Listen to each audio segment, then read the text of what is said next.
Welcome to Rizvi's e-learning channel.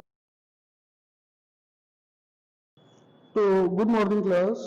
आज हम लोग देखेंगे अपना most important topic of the computer network. मतलब लेट्स से कि देखा जाए कि आपका कंप्यूटर नेटवर्क में आपका ये जो आप सिलेबस जब देखेंगे तो सिलेबस में ये सारी लेयर्स जो हैं OSI मॉडल के अंदर आती है। जैसा कि हमने लास्ट क्लास में भी कहा था कि OSI model is the most important model for completing the topics of computer network. मतलब कंप्यूटर नेटवर्क अगर हमें पढ़ना है तो we have to study OSI model. बिना इस OSI मॉडल के हम कंप्यूटर नेटवर्क की ABCD भी नहीं जान सकते, ठीक है। और OSI मॉडल अगर हमने देख लिया तो हमें मैक्सिमम चीजें कंप्यूटर नेटवर्क सब्जेक्ट की समझ में आ जाएगी।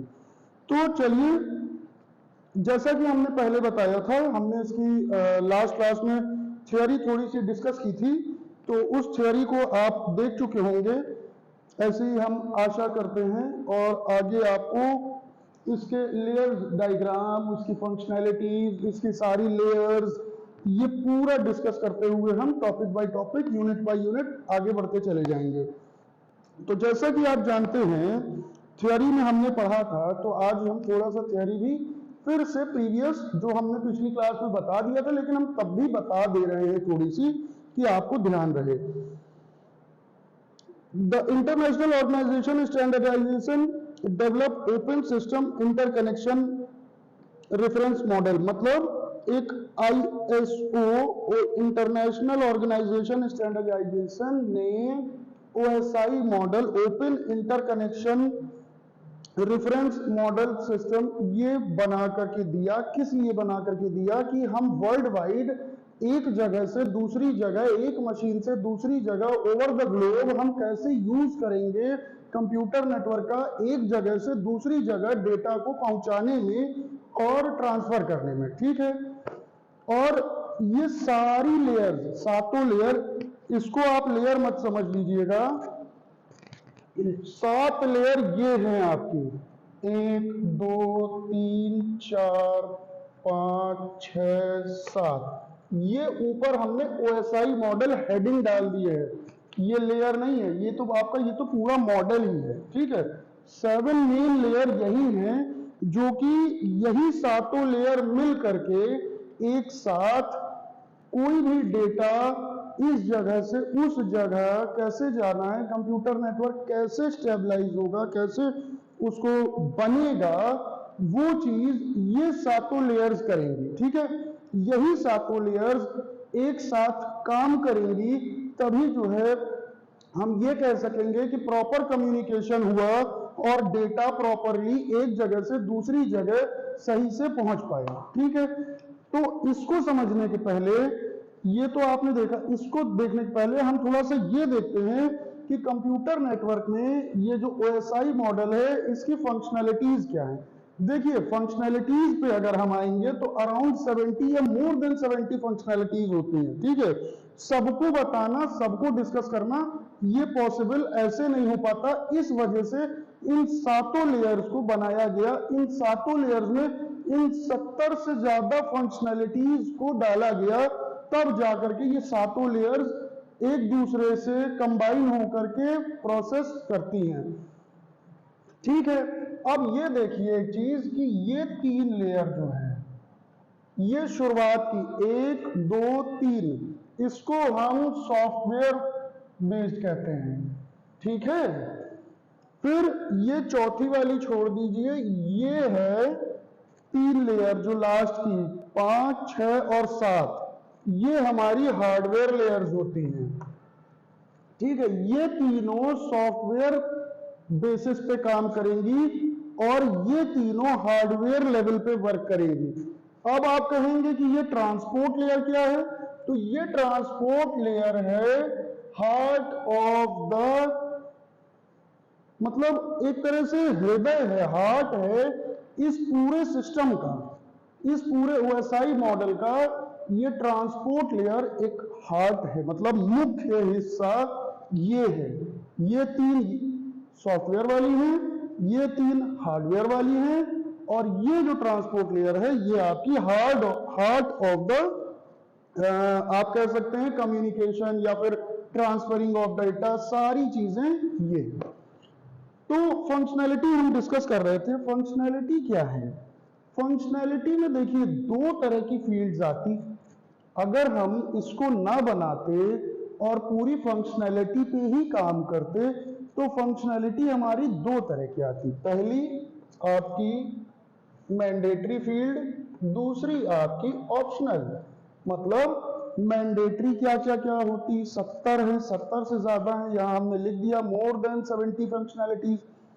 मैंडेटरी फील्ड्स में क्या है, ऑप्शनल फील्ड्स में क्या है, जैसे जैसे समझ लेते हैं। अब जैसे हमने यहां पे बताया कि एरर कंट्रोल, ठीक है, एरर कंट्रोल से आप क्या समझते हैं? एरर कंट्रोल मतलब जो भी मैसेज, जो भी डेटा पैकेट्स हमने एक जगह से दूसरी जगह भेजी तो क्या वो एरर फ्री है, और अगर नहीं है तो हम उसको कैसे कंट्रोल करें, उसको सही से उसको एरर कंट्रोल करना है।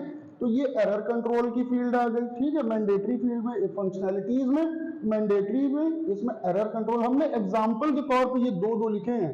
70 फंक्शनैलिटीज बताना पॉसिबल नहीं था, तो इसलिए इस चीज को बनाया गया कंप्यूटर नेटवर्क में, ठीक है।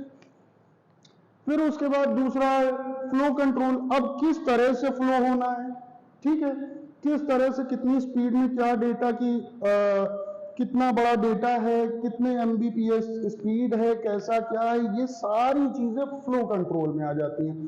फिर उसके बाद एक और एग्जांपल ले लेते हैं। यहाँ पे मक्स डीमक्स आपने पढ़ा होगा, मतलब यहाँ पे तीसरा है मल्टीप्लेक्सर, डीमल्टीप्लेक्सर लिख लेते हैं,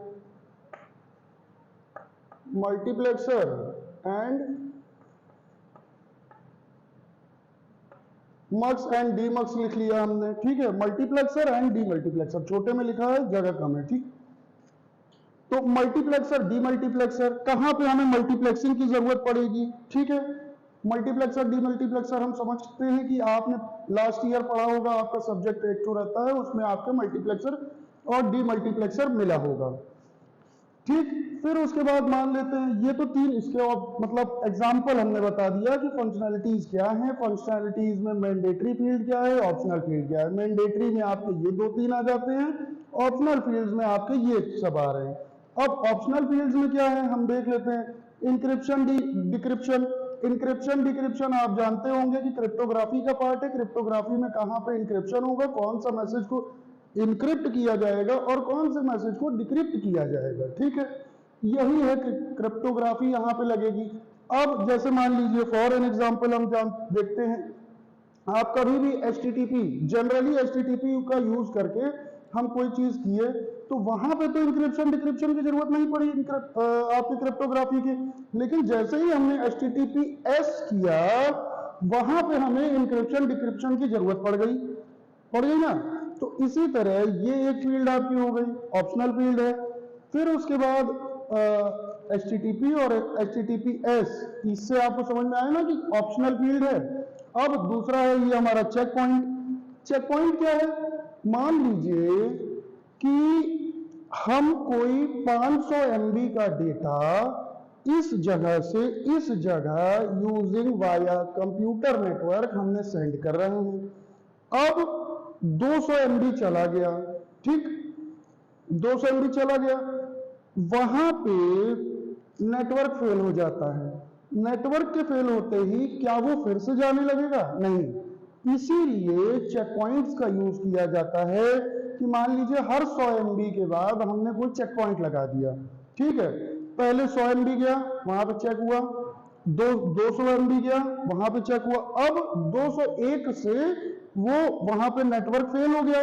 जब फेल हो गया तो फिर से नेटवर्क आएगा और फिर से जब स्टैब्लिश होगा तो ऐसा तो होगा नहीं कि फिर से 100 MB, फिर से दूसरी 100 MB, जो 200 MB जा चुकी थी अब उसके आगे की फाइल ट्रांसफर होनी चाहिए।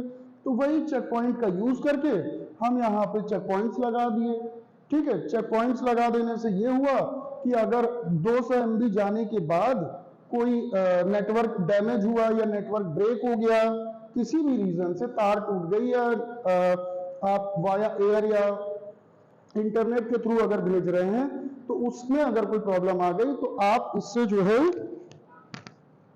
200 MB के बाद से डेटा जाना शुरू हो जाएगा। ठीक है, तो ये चीज है। तो यहां पे मोर देन 70 फंक्शनैलिटीज हैं जो कि इसकी कंप्यूटर नेटवर्क में आई। तो ये हुआ कि इतनी फंक्शनैलिटीज को करने से सही होगा कि हम एक OSI मॉडल बना देते हैं और इन सारी फंक्शनैलिटीज को इन मॉडल्स की लेयर्स में डाल देते हैं कि ये सातों लेयर्स एक साथ काम करेंगी। तो आपका कंप्यूटर नेटवर्क पे जो भी आप डेटा और सेंडिंग वगैरह रिसीविंग या जो भी आप कर रहे हैं वो प्रॉपरली फंक्शन करे। तो हम समझते हैं कि इतनी देर का ये चीज आपको समझ में आ गया होगा कि OSI मॉडल क्या है, क्यों बना, OSI मॉडल की ये सारी लेयर्स क्या हैं। अब हम इसकी एक एक करके, ठीक है, एक एक करके लेयर्स का शॉर्ट में पहले शॉर्ट में, जैसे आपको मान लीजिए क्वेश्चन आता है, आपसे क्वेश्चन पूछ दिया जाता है एक्सप्लेन OSI मॉडल। तो OSI मॉडल केवल इतना बना देने से काम नहीं चलेगा ना। आपको ये बनाया आपने, फिर उसके बाद कुछ थोड़ा फिजिकल लेयर के बारे में थोड़ा सा बता दिया, डेटा लिंक लेयर के बारे में बता दिया, ये सारी लेयर्स के बारे में 1 बाय 1 आप थोड़ा एक्सप्लेन कर गए तो आपका वो क्वेश्चन कंप्लीट हो गया। अब बाकी लेयर्स बाकी तो पूरा डिटेलिंग में ये आपके सिलेबस के अकॉर्डिंग, नेटवर्क लेयर, इसमें क्या होता है, लिंक लेयर, ट्रांसपोर्ट लेयर, तो ये तो हम यूनिट वाइज भी पढ़ेंगे, लेकिन एक जिस्ट, एक नॉर्मल थोड़ा एक्सप्लेनेशन भी यहाँ पे हम देखेंगे कि फिजिकल लेयर क्या होती है, डेटा लिंक लेयर क्या होती है, ट्रांसपोर्ट लेयर क्या होती है या एप्लीकेशन लेयर क्या होती है। तो चलिए अब उसके बारे में हम थोड़ा सा समझते हैं।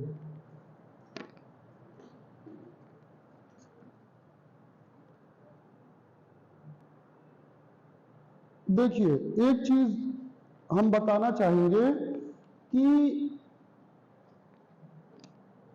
ये जो 7 लेयर्स हैं, इन लेयर्स की नंबरिंग हो गई, जैसे ये 1 2 3 4 5 6 7, तो ये ऐसे ही रहेंगी।